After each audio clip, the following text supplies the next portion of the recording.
She's dying in the snow, blood freezing on her skin, bullet wound burning through her side, soldiers somewhere close behind. He finds her by accident, this stranger with haunted eyes who should walk away, should let the storm finish what the cavalry started. But he carries her inside instead, knowing it might cost him everything. When she wakes in his bed, neither can trust the other. She's Lakota, hunted. He's white, guilty of horrors in his past. Outside, soldiers are searching. Inside, survival hangs on a question neither can answer. Is saving each other worth the price they'll both pay? The blizzard had been howling for 3 days when Silas Carter spotted the dark shape in the snow. He'd ventured out only because his cattle needed tending, wrapped in every layer of wool and leather he owned against the Wyoming cold. The wind cut through the valley like a blade, turning his breath to ice before it left his mouth. At first, he thought it was a dead wolf. Then he saw the hand. She was face down, her body already dusted with fresh powder, dark hair splayed across white snow like ink on paper. Silas dropped to his knees, his heart hammering. Through his thick gloves, he felt for a pulse at her throat. There, faint, slow, but present. He recognized the beadwork on her doeskin dress immediately. Lakota. His stomach tightened. 6 months ago, the army had torn through this region after Little Bighorn, and tensions hadn't cooled. If soldiers found her here, on his land, they'd burn his ranch and hang him for harboring a fugitive. The woman's lips were blue. Ice crystals clung to her eyelashes. Silas saw the dark stains spreading across her left side. Blood, frozen into the fabric. She'd been shot. Every instinct screamed at him to walk away. He'd built this life specifically to avoid trouble, to disappear into these mountains where no one asked questions about his past. Helping her meant destroying everything he'd worked for, but he'd seen enough death in his 32 years. He couldn't add this to the list. Silas lifted her carefully. She weighed almost nothing, her body cold as stone. He carried her through the blinding snow toward his cabin, each step a decision he might not survive. Inside the cabin, Silas laid her on his bed, the only bed. The fire in the stone hearth cast orange light across her face. She was younger than he'd thought, maybe 25, with high cheekbones and a strong jaw. Even unconscious, she looked fierce. He peeled away the frozen dress where the bullet had entered, just below her ribs. The wound wasn't deep. The bullet had grazed her, but infection was already setting in. The flesh around it was hot and swollen, angry red against brown skin. Silas had treated bullet wounds before. He boiled water, tore clean cloth into strips, and heated his knife blade until it glowed. When he pressed it against the wound to cauterize, she screamed, a raw, primal sound that made his hands shake. But she didn't wake. For 3 days, she burned with fever. Silas stayed beside her, changing the dressings, forcing water between her lips, listening for the rattle in her lungs that would mean pneumonia. He barely slept. Every sound outside made him reach for his rifle, the crack of ice, the wind through the pines, his cattle shifting in their shelter. On the 4th morning, he woke to find her eyes open. They were dark and alert, already scanning the room, cataloguing exits and weapons. Her gaze locked onto the rifle leaning against the wall, then moved to him. She said something in Lakota, her voice like gravel. "Don't know what that means," Silas said quietly, staying in his chair by the fire. "You're safe. You were dying in the snow." Her jaw clenched. She tried to sit up, gasped, and fell back against the pillow. Her hand moved to the bandage at her side. "You were shot," Silas continued. "I cleaned it, but you need to rest. Infection's still fighting you." She stared at him for a long moment. Then, in halting English, "Why?" It was the same question he'd been asking himself. Seemed like the right thing. "Soldiers look for me." "I figured." Her eyes narrowed. "You tell them." "No." "Why?" she repeated, and this time the word carried the weight of genuine confusion. In her world, no white man helped a Lakota without a reason. Silas looked at his hands. "Because I'm tired of death." She studied him like she was reading a language carved into his face. Finally, she said, "My name is Nora." It wasn't her Lakota name, he knew that instinctively, but it was what she was willing to give him, and that was a start. "Silas," he replied. The next week crawled by in careful silence. Nora's fever broke, but she remained weak. Silas caught her watching him constantly, tracking his movements with the wariness of a cornered animal. She barely ate the venison stew he offered, and when he had to change her dressings, she gripped the bed frame so hard her knuckles went white, refusing to show pain. On the 8th day, Silas returned from checking his cattle to find her standing by the window, clutching the bedpost for support. She'd managed to pull on the clean shirt he'd left for her, one of his hanging nearly to her knees. "You shouldn't be up," he said. "I need to leave." Her voice was stronger now, but her hands trembled. "Every day I stay, more danger for you. You'll die out there. The wound's not healed.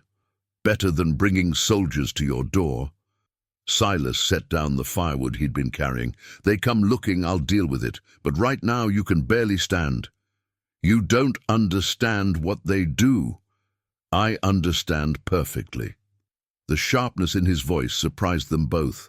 He took a breath. "I was at Sand Creek." The words hung between them like smoke. Nora's expression shifted, comprehension dawning. Sand Creek, where Colorado militia had slaughtered Black Kettle's peaceful Cheyenne camp 12 years ago. Silas had been 17, a cavalry private who'd watched officers gun down women and children. "You were soldier," Nora said slowly. "I was, and I've regretted every day since." He met her eyes. "That's why I'm here, alone, because I couldn't live with what I'd seen and done." She was quiet for a long time. Outside, snow began to fall again, soft and steady. Finally, she lowered herself back onto the bed, her face pale from the effort of standing. "The soldiers who shot me," she said quietly, "they killed my brother. We were hunting far from our camp. They didn't ask questions, they just fired." Silas felt the familiar weight of rage and shame. "I'm sorry." "Why you sorry you didn't shoot?" "Because men who look like me did. And I didn't stop it when I had the chance, all those years ago." Nora considered this. Then she said something he didn't expect. "You stop it now, with me." It wasn't forgiveness. They both knew it couldn't be that simple. But it was acknowledgement. A thread of understanding between two people haunted by violence. 2 weeks after he'd found her, Silas woke to the sound of horses. He was on his feet instantly, grabbing his rifle. Through the frosted window he saw them, 4 soldiers in blue uniforms, their breath visible in the pre-dawn light. They'd stopped near his cattle shelter, looking around. Behind him, Nora sat up. She'd heard them too. Her face had gone still, the kind of stillness that comes before violence. "The loft," Silas whispered. "Now. They'll search. Go!" She climbed the ladder to the small storage space above, moving with the fluid grace of someone used to survival. Silas shoved blankets and supplies up after her, covering the evidence of her presence. Then he smoothed the bed, threw on his coat, and stepped outside. The sergeant was young, maybe 25, with a thin mustache and eyes that scanned everything with military precision. "Morning," he called out. "Sergeant Hawkins, U.S. Cavalry. We're tracking a hostile Lakota woman. Shot her 2 weeks back, near Crazy Woman Creek. Trail led this direction." "Haven't seen anyone," Silas said evenly. "Just me and the cattle. Mind if we look around? You're pretty isolated out here. She might have sought shelter without you knowing." It wasn't a request. Silas nodded. "Be my guest." 2 soldiers dismounted and walked toward the cabin. Silas's heart hammered, but he kept his face neutral. The sergeant stayed mounted, watching him. "You live out here alone?" the sergeant asked. "Prefer it that way." "Must get lonely." "Quiet suits me. Inside the cabin, he heard boots on the floorboards, the creak of the cupboard being opened. Silas forced himself to breathe normally. If they looked up at the loft, if they noticed the ladder, if Nora made a sound, the soldiers emerged, shaking their heads. "Nothing, Sergeant," Hawkins frowned. He looked at the snow around the cabin, searching for tracks, but the constant snowfall had covered everything. Finally, he nodded.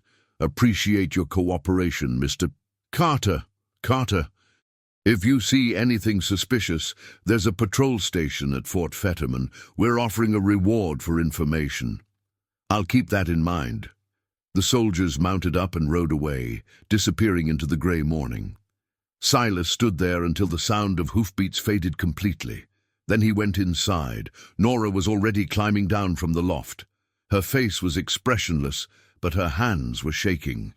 She'd heard everything, including the reward offer, including the fact that Silas could have ended this with a single word. "Thank you," she said quietly. Silas just nodded. They both understood what had just happened. He'd made his choice final. There was no going back now. Spring came late to Wyoming that year. By the time the snow began to melt in earnest, Nora's wound had healed to a pale scar. She was strong again, capable of the hard work survival demanded. Together, they'd settled into an unexpected rhythm, him teaching her the tasks of ranch life, her sharing knowledge of edible plants and tracking signs in the mud.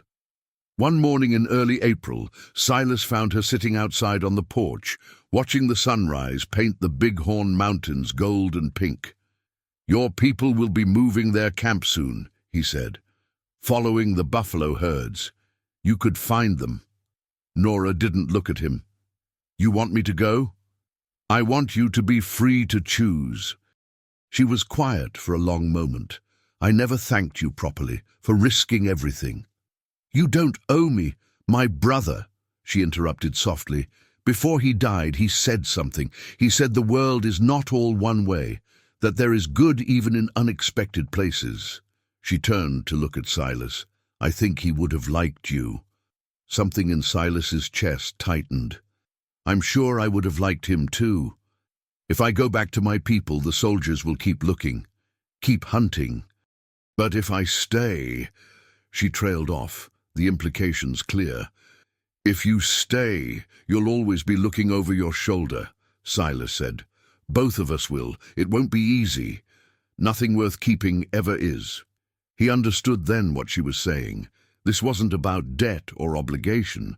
It was about two people who'd found something rare, trust built in the crucible of survival, a connection forged between worlds that were supposed to remain separate. "The choice is yours," Silas said. "It always will be." Nora stood, walked to the edge of the porch. Below, the valley was coming alive with early spring, green shoots pushing through thawing earth, birds returning from their southern journeys, the world renewing itself, as it always had. "I choose this," she said finally. "For now, maybe forever. But my choice." "Your choice," Silas agreed. They stood together in the growing light, two survivors who'd learned that trust wasn't given. It was built day by day, choice by choice, in the quiet moments between storms.